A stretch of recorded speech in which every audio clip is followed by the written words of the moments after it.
Seguimos en la mira hablando con el sociólogo Fernando Filgueira del Fondo de Población de Naciones Unidas sobre el papel de la familia en la sociedad. Fernando, hemos hablado acá varias veces contigo también, incluso sobre el tema de la primera infancia, ¿verdad? Eh, Sí, la familia juega un papel fundamental en que esa protección que siempre hablamos de la primera infancia, digamos, es un núcleo sí, protector. absolutamente clave. Y permitime allí, a ver si puedo compartir pantalla, porque es una de las ventajas que tenemos de la distancia, ¿Eh? para mostrarte un simple dato. A ver si aparece en pantalla, vos decime. A ver, ahí.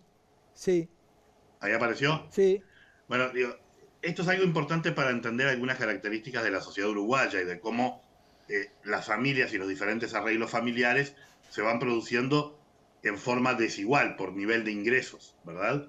Eh, no sé si ves acá el 50%, 49,8% ¿Eh? de las familias del quintil más pobre, ¿sí? Sí, Son biparentales, con hijos, ¿sí? Tienen hijos, ¿sí? sí. Más un 20% que son monoparentales femeninos, es decir, un 70%, ¿de acuerdo? Sí, De las familias del quintil uno tienen hijos menores de 18 años, ¿sí?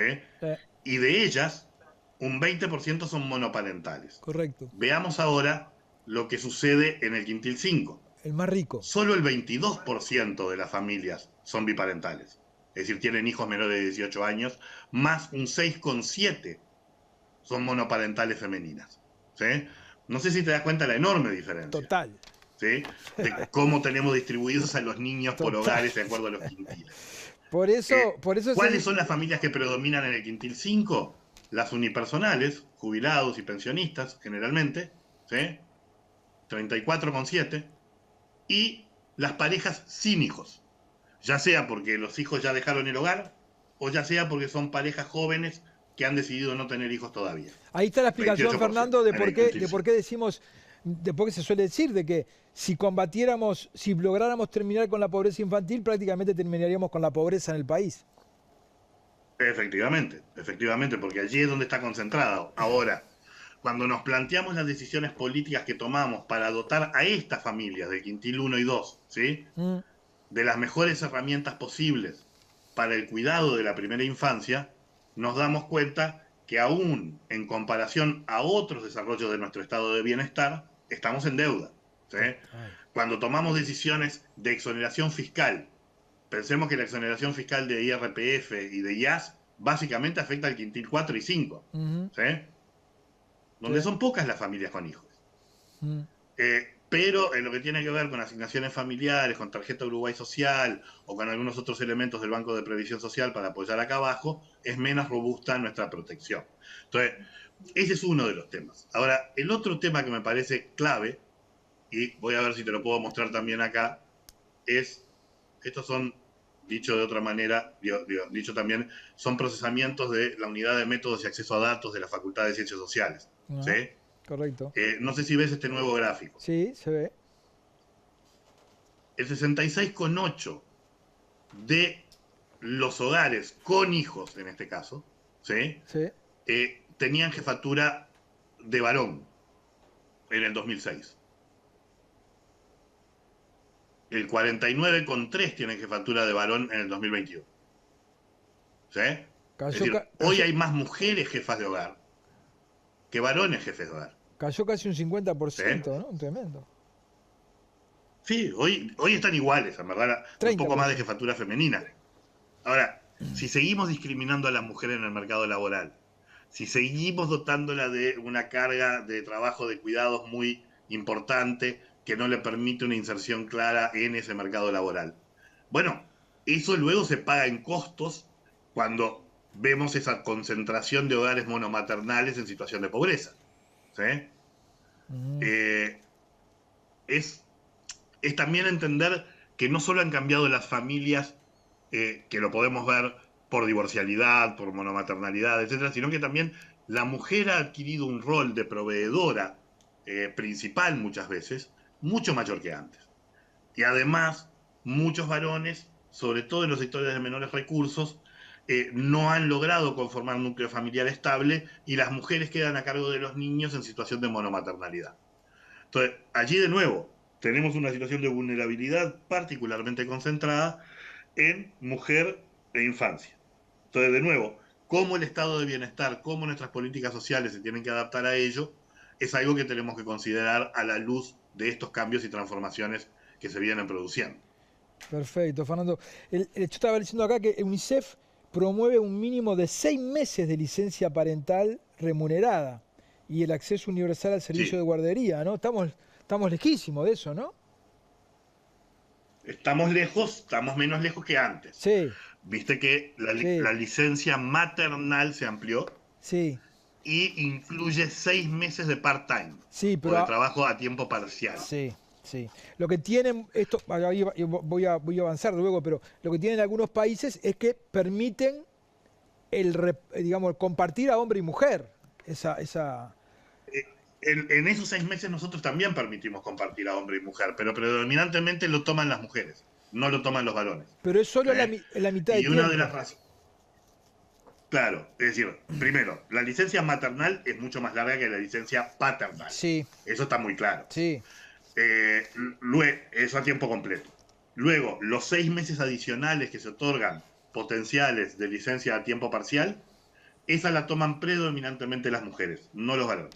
Y eso tiene que ver con pautas culturales, sí, también claro. tiene que ver con cómo el mercado laboral castiga diferencialmente a hombres y mujeres o acepta en forma diferencial la licencia de hombres y o de mujeres, y elementos que hacen también a los niveles salariales de unos y otros, ¿verdad? Entonces, de alguna manera, las licencias no son la única herramienta, son una herramienta necesaria. Las guarderías son efectivamente otra herramienta clave que hay que incorporar. Y luego, el sistema de transferencias monetarias que tiene que ser más robusto y dar apoyo a las familias con hijos pequeños y a las mujeres en situación de monomaternalidad. Allí es donde tenemos algunas de las claves para dotar de herramientas a las familias y en particular a las familias más vulnerables, que como sabemos son las que cargan con el grueso de la reproducción biológica en nuestro país. Correcto. Podés volver, Fernando, sacar nomás la gráfica que ya la vimos. Alemania, Muy bien. Rumania, Austria, Bélgica, Francia, entre otros países, tienen un ministerio de la familia. ¿Te parece Sí, te parece que sería un camino fortalecer institucionalmente esto? O no necesariamente, digamos, ¿no?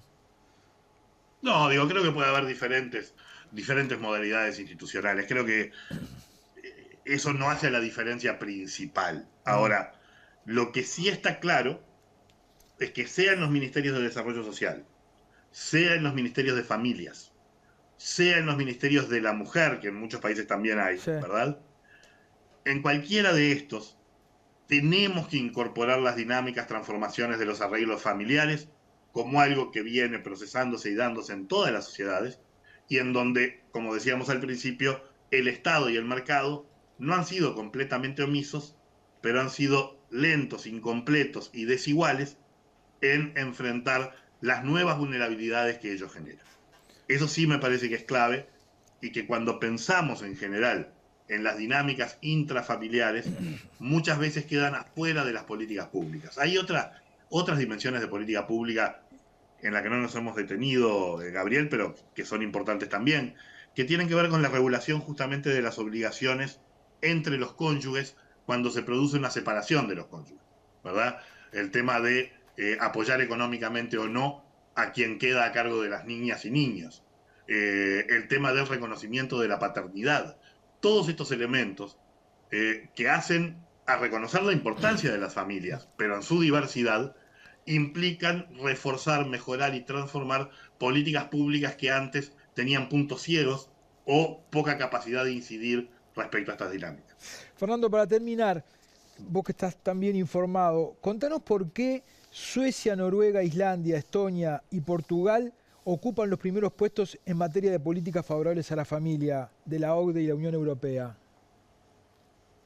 En el caso de Portugal no te lo puedo decir, conozco menos, pero es verdad que ha tenido un desarrollo relativamente importante de algunas de las políticas que caracterizan a los nórdicos. Viste que ¿Ah? básicamente lo que me mencionaste son países nórdicos. Sí, sí. ¿Sí? Sí. Esos países se caracterizan por una alianza potente entre el Estado y las familias a partir de los años 50 y 60, sobre todo entre los 60 y 70 lo profundizan aún más, pero en verdad viene desde la época de la posguerra y después se profundiza.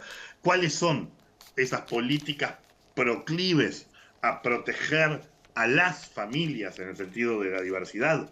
Bueno, son políticas que tienen que ver con lo que mencionábamos: licencias maternales y parentales amplias, sistemas de guardería y de cuidados para los niños pequeños, un modelo de transferencias monetarias importantes para las familias con hijos, generalmente universales y bastante más robustas en materia de suficiencia que las que tenemos nosotros hoy acá, y un mercado laboral que crecientemente también se ha ido adaptando, en donde las empresas tienen horarios flexibles, se respetan mucho las dinámicas de los requerimientos reproductivos y de crianza que tienen las familias, y lo hacen no solo el Estado a través de sus políticas públicas, sino también las empresas a través de sus políticas corporativas.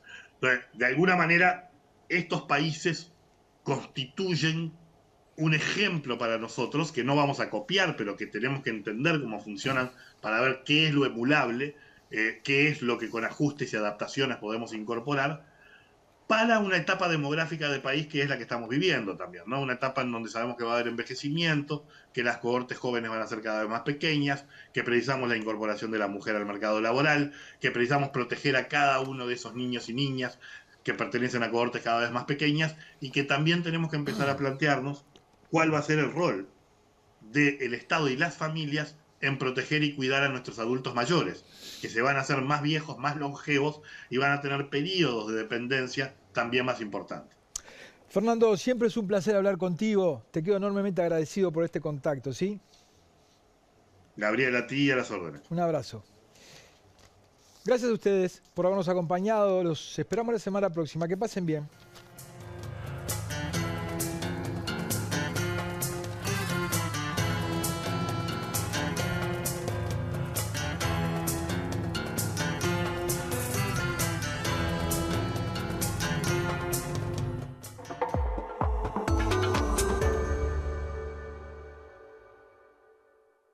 Presentó Santander Pyme. Abrí tu cuenta Pyme online. Santander, el banco que banca a las pymes. Bioxel, Sebel, Casmu. Afiliate por el 1444 o en casmu.com.uy. Renault, UTE, Catunasí, Terminal Cuenca del Plata, terminal especializada de contenedores Puerto de Montevideo, Seguro Americano, la medicina privada a otro nivel, Inco, CUTSA, FNC. Soñamos un futuro con más motivos para brindar, porque antes que todo estás vos. Salus, orgullo de nuestra naturaleza. Cielo Azul, Estudio Brun Costa, Grupo SACEM, una gran obra se construye con un gran equipo. Y SWAT te ofrece el mejor servicio de hidroterapia para la rehabilitación de lesiones en la clínica del Estadio SWAT. Informate por el 2487 7045.